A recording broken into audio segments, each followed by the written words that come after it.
What's happening, YouTube modeling community? That's right, it's the old fat man from Alabama coming to you from this place right here, Don's Garage. Excuse me, fellas.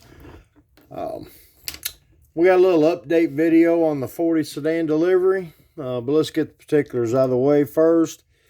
If you're watching this for the first time and you like what you see, please consider subscribing my channel. Ring the notification bell, let you know when I load up a new video.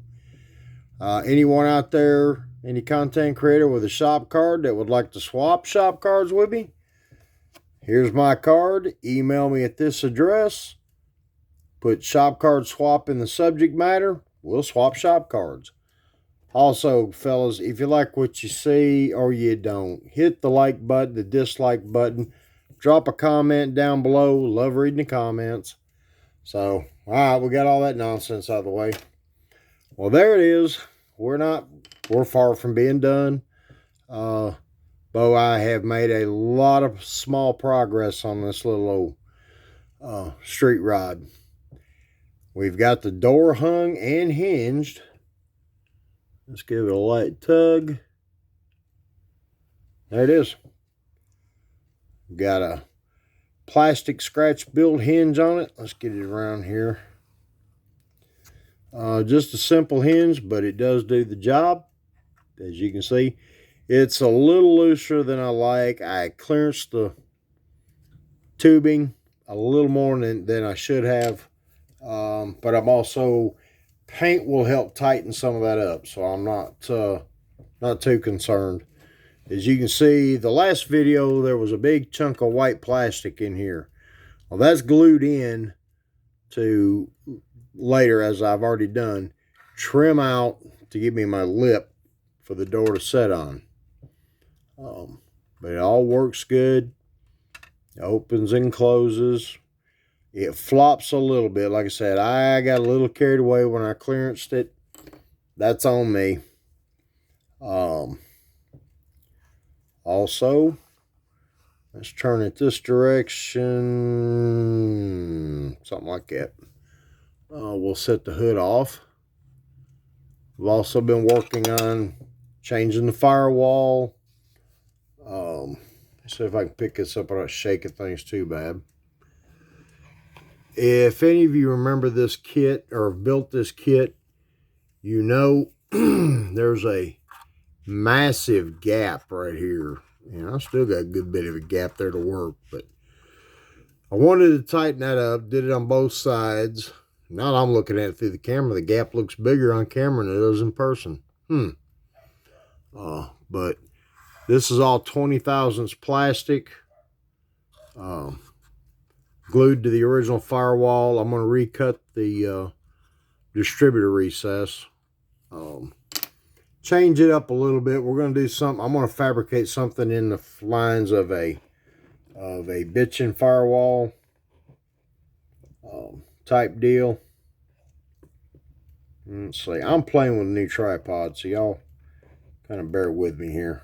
There we go.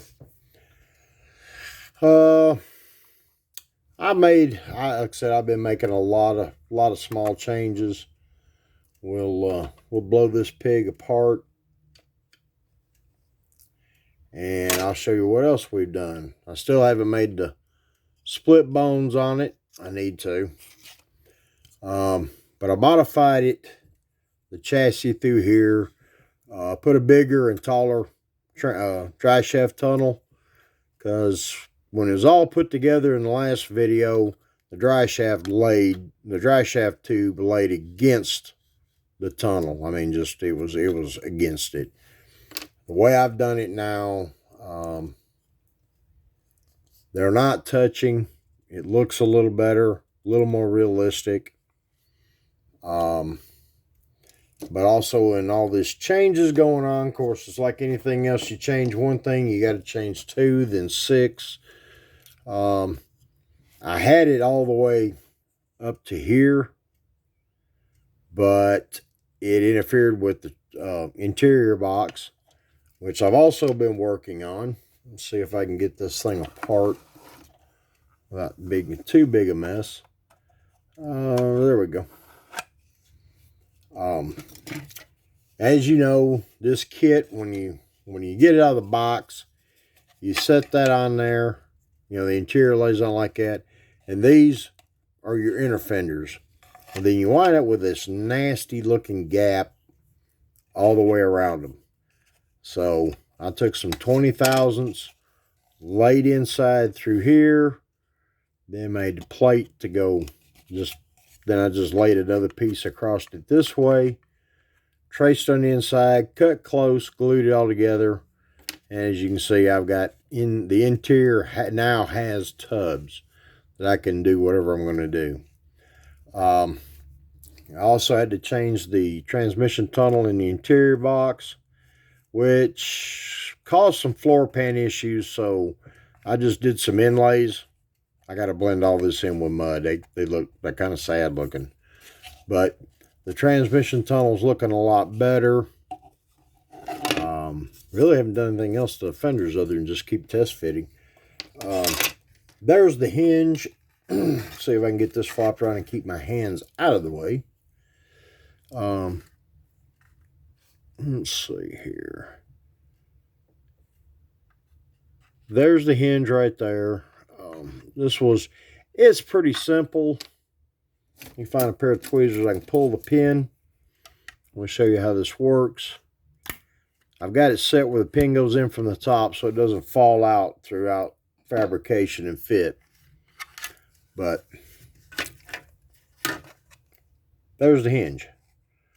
I took a piece of round plastic rod, this stuff right here. Oh, is it going to clear up? Still blurry.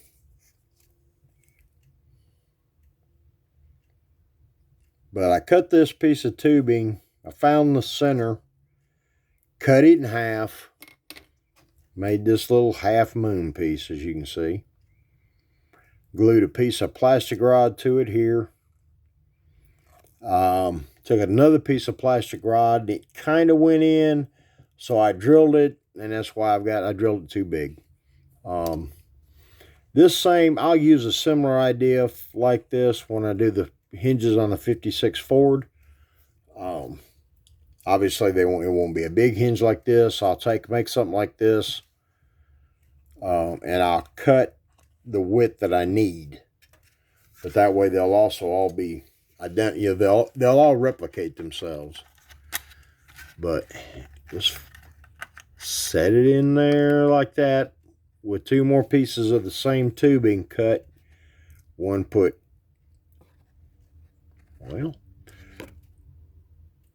here, one at the top. The hinge slides in between them. I just take my trusty little plastic homemade pin, and it just works itself right into place. Well, normally does till I'm on camera. And one and two. Oh, let's see. I think we got it that time. Yep, there it goes. And what I done is I put another piece of plastic rod in the bottom, just barely in the bottom, to cap it.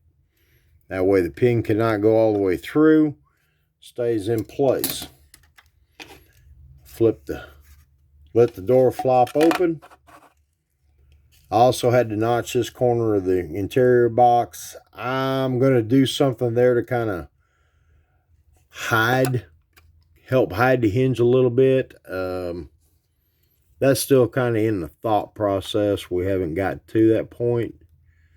But I am working on the interior, so it's something that should happen pretty soon.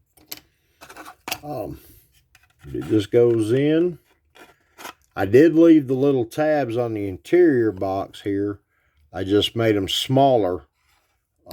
They still fit into what the kit manufacturer recommends. To locate the interior, it goes like that. We shall shove the chassis, kind of mock it back together like that. We've got one front wheel, We have another front wheel. Like that. The fenders locate into the pins, with the pins in the fenders into the holes in the frame. And voila, we are back together. And the little old door, look at there, still works.